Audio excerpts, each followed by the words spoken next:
안녕하세요. 이번에 시어머니와 단둘이 대화를 하다가 언쟁이 생겨서 결국엔 거의 말싸움 하다시피 하였는데요. 그동안은 그래도 할 말을 참으며 살아오다가 이렇게 할 말을 다 쏟아내니 시원하긴 한데 한편으로는 좀 마음이 두근거리고 긴장이 해소되지 않아서 이렇게 글을 적습니다.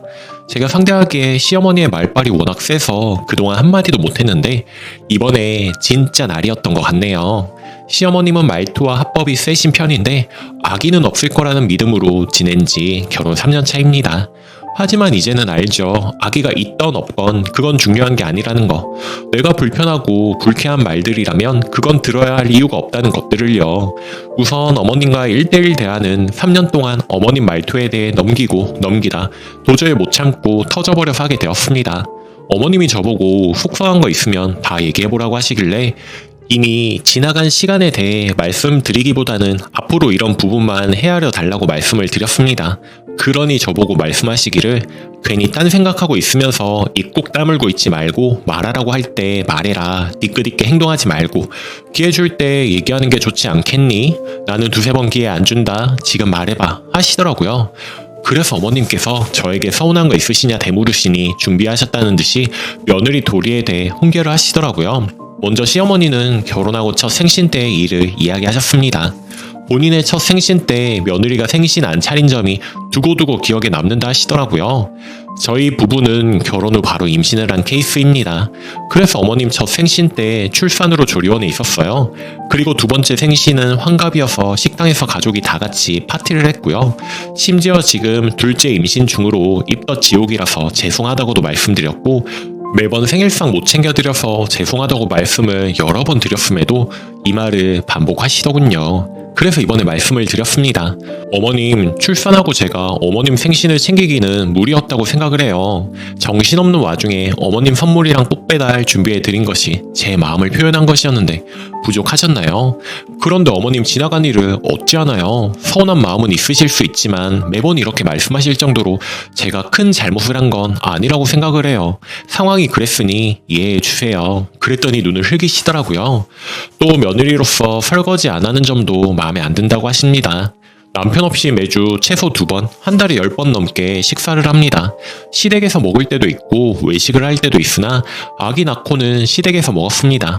매번 설거지하러 가면 말리시길래 그래도 그건 아닌 것 같아서 제가 직접 다 먹은 식기류 정리를 하고 설거지통에 다 담그고 식탁 뒷정리까지는 했습니다. 그런데 이번 연도 제사 때부터 막내 며느리로서 설거지 혼자 다 해야 한다고 하시더라고요. 그래서 제사 때 앞치마, 고무장갑을 챙겨서 갔으나 연휴가 길어서 위쪽 지방에 내려오신 형님 두 분이서 설거지를 하셨고 뒤에서 제기 그릇과 과일 깎기, 상 정리를 했습니다. 그런데 이 부분이 마음에 안 드셨는지 이번엔 언급하시길래 말했어요. 어머님이 그때 설거지 말리시는 마음이 진심인 줄 알고 설거지 외에 다른 걸 도와드렸었는데 앞으로는 설거지도 같이 도와드리겠습니다. 그런데 어머님 시댁 와서 저만 설거지할 수는 없다고 생각을 해요. 남편하고 번갈아가며 살 거고 그게 싫으시면 시댁에서는 제가 저희 집 가서는 남편이 하도록 하겠습니다. 그랬더니 얘 좀 봐 하시면서 혀를 차시더라고요. 그리고 며느리가 어머님께 연락해야 하는 횟수에 대한 점에 대해서도 강력하게 이야기를 하셨습니다. 결혼하고 나서도 같은 동네 살고 10분 거리지만 일주일 최소 한 번씩 시아버님, 시어머님 전화를 드렸습니다. 손주 낳고는 일주일 최소 3번 어머님께 카톡으로 사진도 보내드렸고요.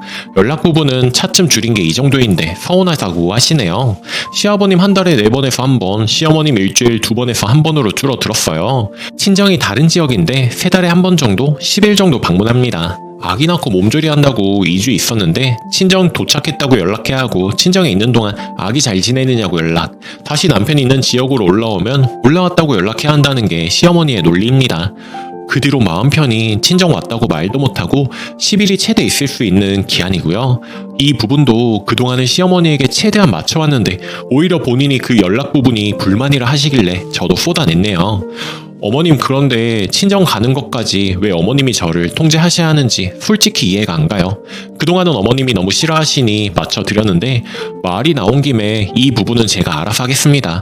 연락드리는 건 전화나 메시지나 사진 보내드리는 거 다 연락이라고 생각을 해요.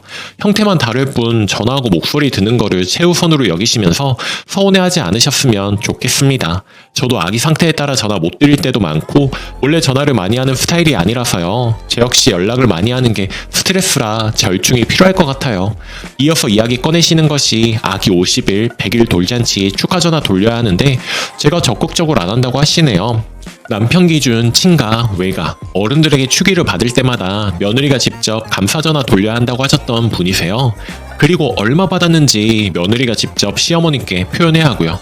저는 부모님께서 친척분들에게 감사하다고 전하고 알아서 관리하십니다. 제사 때는 전염병 때문에 한 번 안 가고 그의 모든 제사는 만삭, 출산에도 다 갔습니다. 근데 그 한 번 안 갔을 때 제일 큰 아버님 댁에 제사 지내느라 수고하셨다고 전화 돌리라고 하시대요. 그래서 말씀드렸어요. 어머님, 제가 적극적으로 안 한 건 아무래도 진심이 아니라서 그런가 봐요. 저희 친정은 자식들 신경 안 쓰이게 알아서 관리해 주시는데 어머님은 친척들하고의 일도 다 저를 시키시니 솔직히 이해가 안 가거든요. 말 나온 김에 이 부분 누군가 꼭 해야 한다면 땡땡 아빠 시키면 좋겠어요. 그럼 적극적으로 하지 않을까요? 그랬더니 화를 내시며 3년 동안 며느리가 본인 마음에 든 적도 없고 부족하지만 그건 자기 욕심이라고 생각하셨다고 남편 통해서 간혹 며느리로 배려해줘야 할 부분 말씀드려도 며느리가 뒤에서 아들 조정해서 뒷말이나 하는 이중적이고 가식적인 며느리라고 하시네요. 더 웃긴 건 며느리인 제가 어머님께 서운한 건 큰 것도 아닙니다. 한 달 동안 아팠는데 아프냐고 괜찮냐고 물어보신 적이 없고 손주 사랑은 지극하신데 손주 낳아준 며느리는 안중에도 없는 모습에 서운하고 저를 생각해서라도 말투라도 배려해 주시면 안 되냐고 하니 친정 부모님 얘기 꺼내시며 친정이 순탄하게 살아서 이런 고민거리도 아닌 걸로 자기소개 천불나게 하냐고 하시네요. 어머님이 서운하신 부분에 대해 거꾸로 사이 도리에 대해 말씀드렸으나 아들한테 잔소리하지 말라고 하시고요.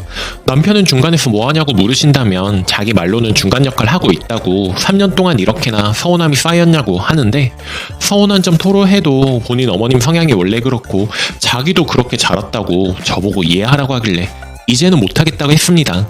첫째 아기가 어린이집 다니는데 저보고 계획도 안 하고 둘째 임신을 해서 첫째 손주 어린이집 다니게 하고 모유 수유를 길게 안 해서 손주 보면 어머님 마음이 아프고 속상하다 하시는 분이세요. 모유 수유는 100일까지 했고 유선염 심하지만 꾸역꾸역 마사지를 받으면서 수유를 했고 의사 선생님께서 아기 황달이라서 모유 중단하라고 해서 중단을 했고요. 첫째 아기는 어린이집 가는 거 무척 좋아해서 선생님들이 적응 체당 기간에 하는 아기 처음 봤다고 하시고 아기가 원에 있는 거 무척 좋아해서 선생님들이 하원 시간도 늦추자고 할 정도입니다. 저의 아픈 부분을 또 건드리시길래 그냥 저도 할 말을 해버렸습니다. 어머님, 근데 땡땡 아빠도 분유 먹고 컸다던데요? 그랬더니 아무 말 못하시고 눈만 흘기시네요. 저도 진짜 짜증이 있는 대로 나서 박차고 나와버렸습니다. 그리고 이틀 뒤에 제사였는데 전화가 오셔서는 얼굴도 보기 싫으니 안 와도 된다고 하시면서 또 본인 할 말만 하고 전화를 툭 끊으시는데 저야 뭐 제사 안 하고 설거지 안 하니 좋죠 뭐. 3년 동안 시어머님이 하라는 대로 다 하고도 이렇게 욕 듣는데 더 이상은 아무것도 할 필요가 없다고 느껴집니다. 남편한테 앞으로 시부모님 안 보고 싶고 연락 안 하고 싶다고 통보했더니 마음대로 하라고 무기력하게 구는데 이 결혼에 정말 염증을 느끼네요. 후기: 저 이혼 선언을 했습니다. 시어머니랑 독대를 한 후 제 안에 고름들이 터져버렸는지 더 이상 견딜 수가 없어서요. 이야기를 다 하고 보니 지난 3년 동안 얼마나 제가 참고 살았는지를 재확인했을 뿐입니다. 도리는 쌍방이고 받을 만큼 주는 것인데 저에게만 며느리 도리를 강요하시면서 서운하다 하시는 시어머니를 이제 견딜 수가 없네요. 시어머니가 다시 연락 와서 제사는 참석해라 하시는 거 어머님 아들하고 하셔야겠어요. 저희 이혼합니다. 라고 했더니 고래고래 소리 지르는 거 끊고 아이들 데리고 친정 와버렸습니다. 물론 시어머니에게 진저리가 났지만 남편이 중간에서 잘해주었다면 이혼까지는 생각하지 않았겠죠. 늘 남 이야기하듯 옛날 분이시잖아. 그냥 좀 넘어가라 하며 무기력하게 구는 남편이 정말 이제 구역질이 날 정도입니다. 친정 엄마도 정말 많이 놀라셨을 텐데 네가 오죽하면 이혼 이야기까지 하니 하시며 제 뜻대로 하라고 하시는데 이 세상의 유일한 제 편이라는 생각에 정말 눈물만 나더라고요. 저에게 많은 질책해주셔서 참 감사드렸습니다. 어찌 보면 그 댓글들 때문에 이혼 결심을 할 수 있었으니까요. 저 앞으로 마음 단단히 먹고 잘해볼게요. 감사합니다. 댓글: 잘하다 하나 못하면 난리고 아무것도 안하고 내 편한 대로 살다가 안부 전화 한 통하면 고맙다는 게 시댁입니다. 수그리고 살 이유 없어요. 그리고 살 필요 전혀 없습니다. 건강 양약으로 사시고 뭐 최악은 이혼인데 이혼이 시집 스트레스로 암 걸려 내 자식 두고 먼저 죽는 것보다는 낫지 않나요?